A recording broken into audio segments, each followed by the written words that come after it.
'Sarzameen' 2 hours 20 minutes run టైమ్‌తో చివరి 15 minutes end క్రెడిట్స్‌నే. So, 2 hours అనుకోండి run time. ఇక థియేట్రికల్ రిలీజెస్‌ని స్కిప్ చేసుకొని డైరెక్ట్‌గా జియో హాట్‌స్టార్‌లో తెలుగులో కూడా వచ్చింది. ఇక చూసాక నాకైతే మేబీ ఫైనల్ ప్రొడక్ట్ చూసాక ఇది వర్కౌట్ అవ్వదు అని టీమ్‌కి తెలిసే థియేటర్ రిలీజ్‌ని స్కిప్ చేశారని క్లియర్‌గా తెలుస్తుంది. చాలా పల్చటి స్టోరీని అందులోనూ తెలిసిందే. కొంచెం కొంచెం మెల్లమెల్లగా చూపించుకుంటూ వెళ్లారు 2 గంటలు. కానీ పెద్దగా వర్కౌట్ అవ్వలేదు ఏది కూడా.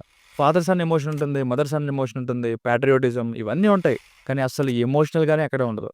ఒకానొక పాయింట్‌లో ఇక మేము ఏం చూపిస్తే అది చూడండి అన్నట్టు ఉంటుంది ఎండింగ్ వెళ్తున్న కొద్దీ. అంతేం అనిపించలేదండి. పేపర్ మీద ఇలా తీద్దాం అనుకున్నారు కానీ ఫైనల్‌గా ఎగ్జిక్యూషన్ కంప్లీట్ అయ్యేసరికి అనుకున్న అవుట్‌పుట్ అయితే రీచ్ అవ్వలేకపోయారనే చెప్పాలి. ఓటీటీ కాబట్టి ఒకసారి చూస్తానంటే ట్రై చేయండి. ఆ మధ్య వచ్చిన 'తలపతి విజయ్' గారి 'గోట్' మూవీ కూడా ఇదే సిమిలర్ స్టోరీ లైన్. కాకపోతే బ్యాక్ డ్రాప్ అండ్ ఎండింగ్ వేరు. ఇక ఫ్యామిలీతో ఈ 'సర్జమీన్‌ని' చూడొచ్చా అంటే చూడడానికి కంటెంట్ ఏం లేదు.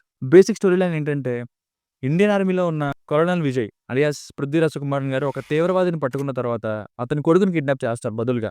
అప్పుడు ఆ తీవ్రవాదిని అప్పగిస్తేనే తన కొడుకుని రిలీజ్ చేస్తామంటారు. అప్పుడు ఏం జరిగిందన్నది స్టోరీ. Plus points. విజువల్స్ బాగున్నాయి. ఇంకా 1, 2 songs and fights. 'Prithviraj Sukumaran' గారు యాజ్ యూజువల్‌గా షైన్ అవుతారు అతని పెర్ఫార్మన్స్‌తో. ఇంకా 'కాజల్' గారు లాస్ట్‌లో షైన్ అవుతారు. ఇంకా బ్యాక్‌గ్రౌండ్ మ్యూజిక్ కూడా బాగుంది. Minus points. ఎమోషన్స్ అవి కనెక్ట్ అయ్యే విధంగా సినిమా ఎక్కడ ఉండదు. ఏదో డైలాగ్స్ వరకే తప్ప నిజంగా మనం ఫీల్ అయిపోయేంతలా ఏముండవు. ఇక్కడ స్పాయిలర్ ఉంటుంది. ఒక 10 సెకండ్స్ స్కిప్ చేసేయండి. ఏంటి కొడుకుని కాపాడుకోబోయి మిస్ అవుతారు. ఆ సీన్ ఏమనిపించదు. తిరిగి తీవ్రవాదుల్ని ఇచ్చేసే టైంకి దేశభక్తితో చంపే ప్రయత్నమే చేస్తారు. ఆ సీన్ ఏమనిపించదు. ఆ తర్వాత కొడుకు తిరిగొస్తాడు. అది ఏమనిపించదు. ఫైనల్‌గా కొడుకు మారిపోతాడు. అది కూడా ఏమనిపించదు. ఇక కీ సీన్స్ అన్నీ ఇంపాక్ట్‌నే లేని విధంగా ఉంటాయి. పైగా ఎక్స్‌పెక్టెడ్‌గా ఉంటుంది మూవీ. మొత్తం ఏ టు జెడ్. ఒక క్లైమాక్స్ ట్విస్ట్ తప్ప. ఉగ్రవాదులు, తీవ్రవాదులంటే భయం వచ్చేలా ఒక్క సీన్ కూడా లేదు. తెలిసిన దాన్నే కొంచెం కొంచెంగా చెప్పుకుంటూ వెళ్తారు. 8 ఇయర్స్ తర్వాత హీరో లుక్‌లో వేరియేషన్ మినిమమ్ ఉండదు. అలానే ఉంటారు. 'కాబిల్ భట్ ఈస్ మొహసిన్' అంటూ స్టార్ట్ అయ్యే ఆ సీన్‌లో థ్రిల్స్‌నే లేవు. టూ మెనీ సాంగ్స్ లాస్ట్‌లో 'కేసరి' సాంగ్‌లో వచ్చింది. మెలో డ్రామాటిక్‌గా అనిపించింది. 42 ఇయర్స్ 'పృథ్వీరాజ్' గారు, 50 ఇయర్స్ 'కాజోల్‌కి' పేరుగా పెట్టారు. అంతగా సెట్ కాలేదనిపించింది. ఇతనేమో యంగ్‌గా కనిపిస్తున్నారు. ఆమేమో కొంచెం ఏజ్డ్‌గా కనిపిస్తున్నారు. మరి చిన్న పిల్లాడికి ఒక ఆర్మీ ఆఫీసర్ గన్ ఇచ్చి షూట్ చేయని చెప్తూ ట్రైనింగ్ ఇస్తారు. చిన్న వయసులో ఎలా పాసిబుల్ అనేలా ఉంది సీన్.